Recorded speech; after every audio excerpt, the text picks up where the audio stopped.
अहले हक़ को रोशनी मिली, कुफ्र को ज़वाल आ गया, कुफ्र को ज़वाल आ गया। अहले हक़ को रोशनी मिली, कुफ्र को ज़वाल आ गया। अहले हक़ को रोशनी मिली, कुफ्र को ज़वाल आ गया। जिस घड़ी अरब के बीच में आमिना का लाल आ गया, जिस घड़ी अरब के बीच में। अस्सलामु अलैकुम वरहमतुल्लाहि वबरकातुहू। उम्मीद है कि आप तमाम ही हज़रात खैरियत से होंगे। आज मेरे पास मुलाकात के लिए तशरीफ़ लाए हैं मेरे रफ़ीक़ मोहतरम जनाब हज़रत मौलाना मुफ्ती मोहम्मद इंतखाब साहब। ये मदरसा अफ़ज़लुल उलूम है गाज़ियाबाद में हज हाउस पर, उसके ज़िम्मेदार हैं। और इसी तरह हमारे मुफ्ती ज़ाहिद साहब से तो आप सभी हज़रत वाकिफ़ हैं, पहले भी एपिसोड में ये तशरीफ़ ला चुके हैं। अल्लाह रब्बुल इज़्ज़त का बहुत बड़ा शुक्र और एहसान है कि अल्लाह रब्बुल इज़्ज़त ने हम तीनों ही हज़रात को एक जगह मिल बैठ कर बातचीत करने का मौका इनायत फ़रमाया। ये बहुत ही कम होता है क्योंकि तमाम लोग मशगूल रहते हैं, वक्त नहीं होता है। हज़रत मुफ्ती, ये दोनों मुफ्ती हज़रात हैं, दोनों ही बहुत ज़्यादा मशगूल रहते हैं। तो इन हज़रात का मिलजुल कर बैठना, हम लोगों का मिलजुल कर बैठना और मिल्लत के मसाइल पर बातचीत करना, ये बहुत ज़्यादा ज़रूरी चीज़ है और मैं इस चीज़ को बहुत ज़्यादा ज़रूरी समझता भी हूँ। तो अभी जुमे की नमाज़ में ये दोनों हज़रात तशरीफ़ लाए थे, तो अब जुमे की नमाज़ के बाद उसी के बारे में बात चल रही थी कि मिल्लत के अंदर किस तरह से इत्तिहाद और इत्तिफ़ाक़ पैदा किया जाए। उम्मीद है कि अल्लाह रब्बुल इज़्ज़त हमारी दुआओं को कबूल फ़रमाए और मिल्लत के अंदर इत्तिहाद और इत्तिफ़ाक़ पैदा फ़रमाए। बहरहाल दुआओं में याद रखें। मैं दरख्वास्त करूँगा हज़रत मौलाना मुफ्ती इंतखाब आलम साहब से, आज हमारी खुशकिस्मती है कि आज हमें एक ऐसी शख्सियत से ज़ियारत का मौका मिला जिनके बारे में काफ़ी अरसे से सुन रहा था और उनका बयान मोबाइल में बारहा देखने का मौका मिला। हज़रत अपनी ज़ुबान से दीन को फैला रहे हैं। जहाँ हज़रत ने अपने क़लम के रोशनाई से बहुत सारी किताबों की तालीफ़ की, वहीं अपनी ज़बान से ख़िताब के ज़रिए से आवाम को सही रास्ते पर लाने की कोशिश और आवाम को किस वक्त किस चीज़ की ज़रूरत है बारहा उसकी तरफ तवज्जो दिलाते हैं। आज हज़रत से हम सब को मिलने का मौका मिला, मुझे और हमारे दोस्त जनाब मुफ्ती ज़ाहिद साहब कासमी दामत बरकातहुमुल आलिया, हज़रत मौलाना मुफ्ती खालिद साहब कासमी दामत बरकातहुमुल आलिया के पास तशरीफ़ लाए। और हज़रत के पास आने के बाद एक अच्छी रूहानियत महसूस हुई और एक ख़ुशी महसूस हुई। जब हम यहाँ तशरीफ़ लाए तो हज़रत का बयान हो रहा था मस्जिद में, बयान का कुछ हिस्सा गुज़र चुका था। जितना हमें सुनने का मौका मिला उसमें हज़रत ने आज के मौजूदा हालात के ऊपर रोशनी डाली। अवलन तो ये चाहिए कि हमें अपने उलमा से राब्ता रखना चाहिए और अपने उलमा से अपने मसाइल को पेश करना चाहिए, और इसमें कोई शर्म की बात नहीं है, इसलिए कि कुरान करीम ने ख़ुद कहा है फ़स्अलू अहल ज़िक्र इन कुन्तुम ला तालमून। अगर किसी चीज़ के बारे में आप नहीं जानते हैं, किसी चीज़ का इल्म नहीं है, तो उसका ज्ञान लीजिए, उस इल्म को हासिल कीजिए। इसलिए हमें अपने उलमा से रवाबित रखना चाहिए और उलमा की ज़ियारत करना भी इबादत है। तो उलमा के साथ बैठने से हमारे बहुत सारे मसाइल हल हो सकते हैं। और इबादत जो हैं, चाहे वो नमाज हो, रोज़ा हो, ज़कात हो, हज हो, मैं समझता हूँ कि ये 25% दीन है। हमारा 75% जो दीन है वो दूसरे मसाइल हैं, हुकूक़ुल्लाह से मुताल्लिक़ हैं। जो मसाइल हुकूक़ुल्लाह से मुताल्लिक़ हैं वो सिर्फ 25% हैं, और हुकूक़ुल इबाद बंदों से मुताल्लिक़ जो हुकूक़ हैं 75% वो हैं।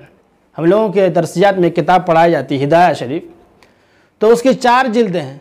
तो एक जिल्द में तमाम इबादत को बयान कर दिया गया है, लेकिन जो हुकूकुल इबाद है, बंदों के हुकूक हैं, वो 3 जिल्दों में बयान किया गया है। तो इससे आप समझिए कि आवाम के हुकूक, बंदों के हुकूक कितनी अहमियत के हामिल हैं।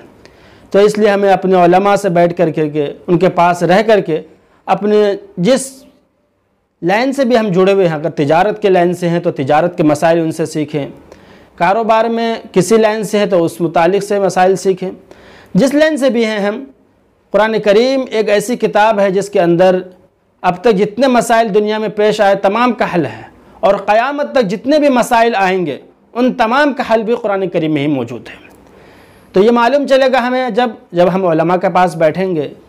बहरहाल हज़रत के बयान चालू था जब हम यहाँ तशरीफ़ लाए। हज़रत आज के मौजूदा हालात के ऊपर रोशनी डाल रहे थे कि आज हम मुसलमान जो हैं, इत्तिहाद और इत्तिफाक जो हमारा पहले हुआ करता था, हमने उसको कैसे भुला दिया है, और हम कैसे एक दूसरे के पीछे पड़े हुए हैं, और मुसलमान अपने इत्तिहाद और इत्तिफाक को खो चुका है। और हज़रत कह रहे थे कि आज हमारा हाल यह है कि हम किसी प्लानिंग के ऊपर ख़ुद अमल नहीं करते, बल्कि हम देखते हैं कि माहौल क्या चल रहा है, लोगों का मिजाज क्या है, यानी कि चलो तुम उधर को, हवा हो जिधर की, यानी अपनी तरफ से कुछ नहीं करना है। इसलिए मुसलमान तो वो कौम है जो हवा का रुख मोड़ने वाली है। मुसलमान वो कौम है जो किसी चीज़ को ठान ले तो उसको पार लगाने वाली है। इसलिए मुसलमानों को मुत्तहिद होना चाहिए, मुत्तफ़िक़ होना चाहिए, और अपना एक रसूख बनाना चाहिए। आज क्या है, कोई भी सियासी पार्टी हो, क्या कोई भी सियासी नेता हो, मुसलमान का नाम लेना, मुसलमानों के मसाइल के ऊपर बोलना, ऐसा समझता है कि अगर हम मुसलमानों के मसाइल के ऊपर बोले तो हमारे जो दूसरे वोट हैं, दूसरे समाज के लोग हैं, वो नाराज़ हो जाएंगे। ये वजह इसकी यह है कि हम मुंतशिर हैं, हम बिखरे हुए हैं, हमें जो चाहता है ख़रीद लेता है, हमें जो चाहता है वो अपने पाले में कर लेता है। इसलिए हमें चाहिए कि हम अपने सियासी शुऊर पैदा करें और मुसलमान मुत्तहिद हों, और अपना एक वक़ार बनाएं, अपना एक वजूद बनाएं, और अपनी एक अहमियत बनाएं, और अपना भारीपन दूसरों के अंदर महसूस कराएं। इसलिए इसके लिए हमें ज़रूरी है कि हम अपने वोट की कीमत को समझें। अल्लाह ताला मुझे भी और आप सबको अमल की तौफ़ीक़ अता फ़रमाए, और अल्लाह ताला हज़रत मौलाना मुफ्ती खालिद कासमी साहब दामत बरकातुहुमुल आलिया को बुलंदी मकाम पर पहुँचाए और तरक्यात से नवाजे। हज़रत से जो है हम सब को ज़्यादा से ज़्यादा मुस्तफ़ीज़ होने की, और आवाम को सिर्फ इनसे ज़्यादा मुस्तफ़ीज़ होने की, और अल्लाह ताला इनसे ज़्यादा से ज़्यादा दीन का काम ले। हम सब की यही दुआ है। अल्हम्दुलिल्लाह। आप लोगों ने सुना ही होगा इन दोनों हजरात के बारे में। मुफ्ती इंतिखाब साहब कासमी साहब मुफ्ती खालिद साहब कासमी के बारे में बता रहे थे। तो आज के माहौल के हिसाब से, और आज के ज़माने के हिसाब से, और आज के इलेक्शन के हिसाब से, कुछ ही दिनों के बाद में इलेक्शन है, लेकिन इस इलेक्शन के दौरान कुछ हालात मुसलमानों के ऐसे बिगड़े हुए हैं जिनके ऊपर रोशनी डालना बहुत ज़रूरी है। इन्हीं चंद बातों पर और इन्हीं इलेक्शन के मौके पर हज़रत मौलाना मुफ्ती मोहम्मद खालिद साहब कासमी के मौजू था। लेकिन अल्लाह तबारक व तआला भी फरमाते हैं कुरान करीम के अंदर कि फ़ज़्कुरूनी अज़्कुरकुम, तुम मुझे याद करोगे तो मैं तुम्हें याद करूँगा। लेकिन हम लोगों को भी चाहिए कि ऐसे मौके पर अल्लाह को सबसे पहले हाजिर व नाजिर रख कर के, और अपने अंदर एक बेदारी और अपने वजूद को बनाने की कोशिश करना चाहिए, और अपने उलमा से रब्ता रखने की कोशिश करें। और अगर किसी चीज़ के बारे में मालूम नहीं है तो अपने उलमा से पूछें, या अपने कायद से पूछें, या अपने ओहदेदारान से पूछें। तारीख़ के बारे में मालूम हो, जिनको पहचान पत्र के बारे में मालूम हो, जिनको आधार कार्ड के बारे में मालूम हो। जैसे कि हज़रत मौलाना मुफ्ती मोहम्मद खालिद साहब कासमी साहब फरमा रहे थे कि आज के इलेक्शन के दौरान, आज के दौर में, या आज इससे पहले भी कभी इलेक्शन होता है तो लोगों को ये नहीं पता चलता है कि मेरा वोटर लिस्ट में नाम है भी या नहीं। लेकिन जब ऐन मौके पर वोट का मौका आता है तो वहाँ देखा, जब जाते हैं लाइन में लगते हैं, बहुत देर तक लाइन में लगने के बाद, एक आध घंटा लगने के बाद में पता चलता है कि भाई हमारा तो वोट में नाम ही नहीं है।